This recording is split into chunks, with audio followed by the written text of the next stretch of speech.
fourth idea, just to say something, the Pope was in February there, and it was very interesting because with this country in this crisis, with this different position, even polarized positions, with this conflictivity, the visit of the Pope was phenomenal, because there was a lot of expectations. Everyone wanted the Pope to talk, to support his vision, or my agenda, or my movement. There was a preparation for the battle of the Pope. But he was so smart. He's acted there as a global actor, not as a local one. He acted there not as a conjunctural actor, but a strategical one. So he don't say the phrases we were needing, but he let us a package of wonders, of animosity, of hope, that now the media forgot the Pope, but now the bottom of church and of social movements, now they are working with the gifts the Pope gave Mexican people in a very ugly box.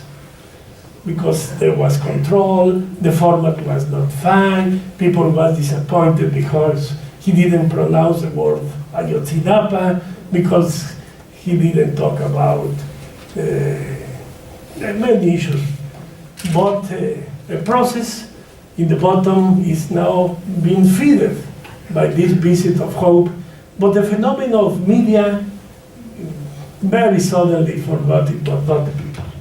And let me finish, and in your questions, if you wanted me to go deeper in any of the concrete situations, I am the mediator of the normal list of Ayotzinapa to federal and local government since 2011, and for the parents to the federal government, and I'm still related to Chiapas, and I'm still related to victims that they have created now a new movement of 35 collectives all around the country, and they create movements for our common disappear.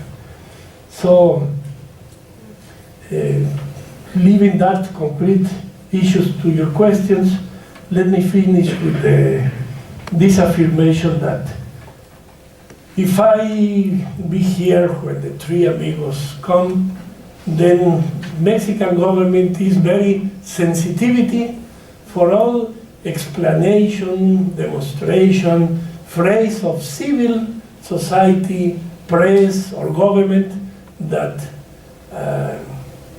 insist on Mexican situation on human rights.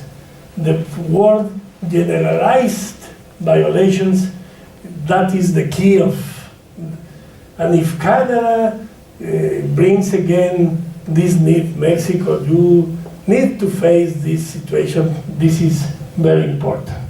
Second, this situation of migration and refugees.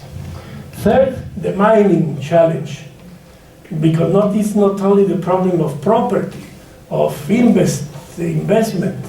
The problem is the way, the technological way mining is being doing there, without any worry about nature or human rights, or the lands or the indigenous. And the worst is that now they are using violence with local powers to push communities and leaders again that stand up against them. And finally, as you know, may they again make a review of the NAFTA agreements in the face of the new agreements we have. So, not only for federal, Canada is again a central actor. I think that for Latin America and for Mexico, Canadian society, Canadian churches, we need you, not depending on what the governments do or finance. We need you again as brothers and sisters, and and look again for our common goals, our common dreams. So thank you for your attention. Sorry for the